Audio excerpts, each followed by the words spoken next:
dari kelompok 1 akan memaparkan materi tentang analisis kejadian penyakit ISPA pada balita. Yang perlu kita ketahui yaitu yang pertama ada triad epidemiologi penyakit ISPA. Yang pertama, agent. ISPA disebabkan oleh bakteri Streptococcus pneumoniae atau pneumococcus dan Haemophilus influenza tipe B. Bakteri ini menyerang sistem pernafasan pada manusia, utamanya pada balita. Yang kedua adalah dari manusianya itu sendiri. Nah, faktor resiko ISPA pada balita yaitu terdapat faktor umur, status gizi, pemberian ASI eksklusif, dan berat badan lahir.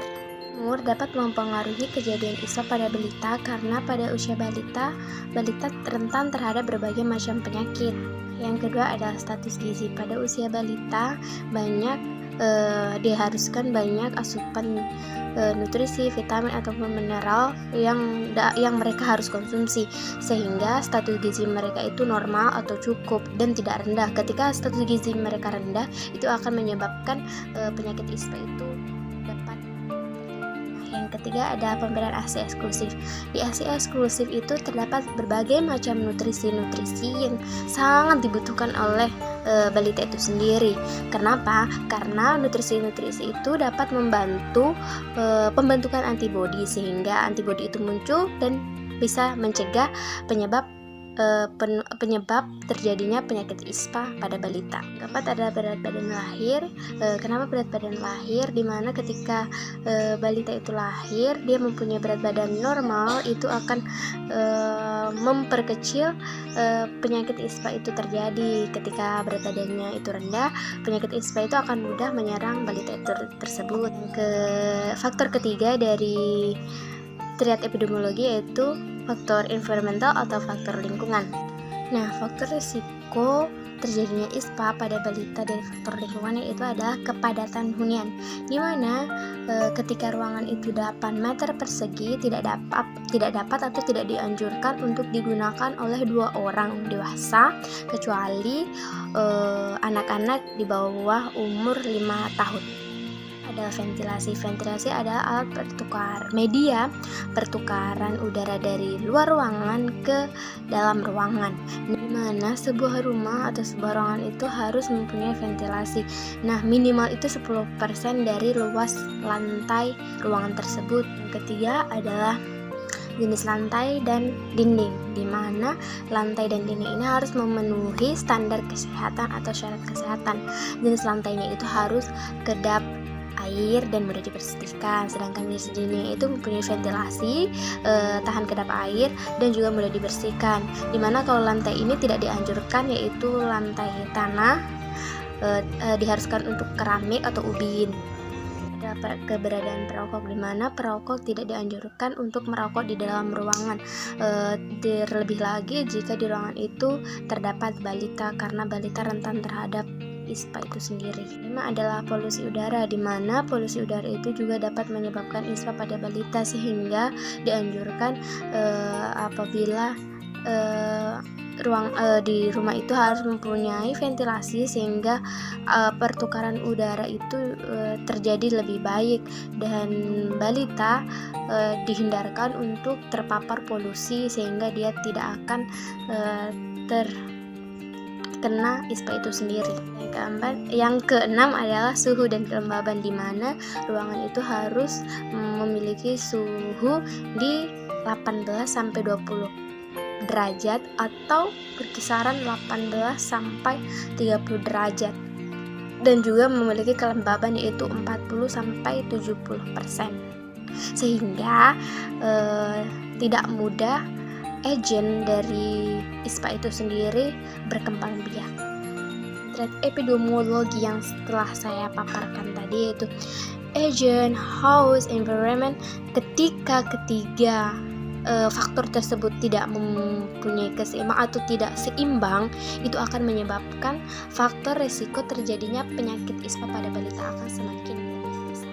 Saya melanjutkan presentasi pada teman saya yaitu mengenai web causes ISPA pada balita.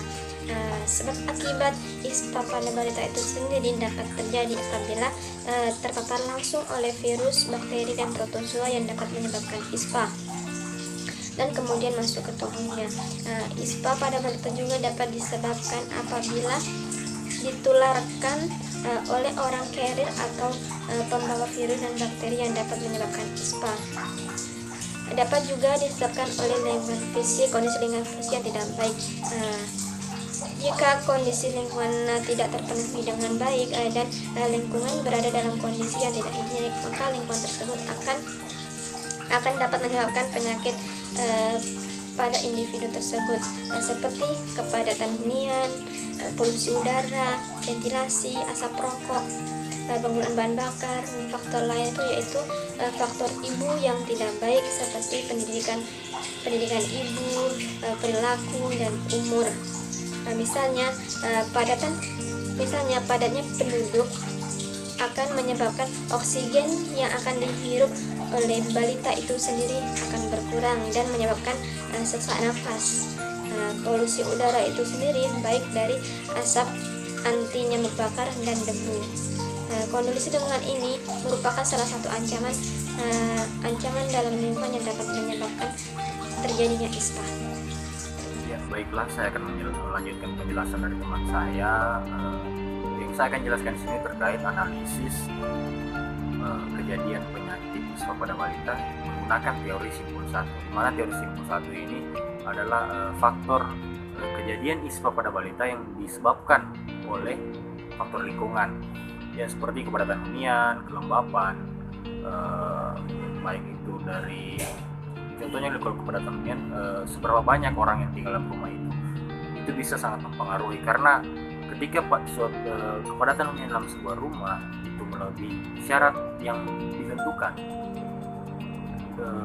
proses persebaran penyakit virus atau bakteri khususnya ISPA itu akan lebih cepat, apalagi di ruang lingkup si balita ini adalah host yang rentan terkena penyakit ISPA itu sendiri. Dan ada juga kalau bisa disebabkan oleh kelembapan, di mana nantinya lingkungan tempat balita itu tinggal, jika kelembapannya terlalu lembab atau bisa saja melebihi, itu akan berpengaruh dengan berkembangbiaknya si virusnya ini atau bakteri yang bisa menyebabkan ISPA. Kembali lagi, bisa jadi juga karena lingkungan yang dimana di dalamnya itu terdapat orang dewasa yang sudah terkena pembawa penyakit ISPA atau yang disebut carrier. Nah, carrier ini akan, jika kepadatan hunian dalam rumah itu sudah melewati ambang tidak memenuhi syarat, nah si carrier ini akan menularkan virus yang ada dalam tubuhnya, lalu menularkan ke orang dewasa lain menularkan ke orang tua si balita. Nah, dari orang tua si balita ini akan menular ke si balitanya. Nah, dari situlah proses dari mana si balita sampai menderita ISPA. Ya, saya persilakan lagi kepada teman saya untuk melanjutkan ke teori simpul 2. Nah, untuk teori simpul 2 dia berkaitan dengan perilaku pemaparan seperti terpapar oleh asap rokok dari orang tua serta tempat tinggal yang dekat dengan pabrik industri. Sekian pemaparan dari kelompok kami.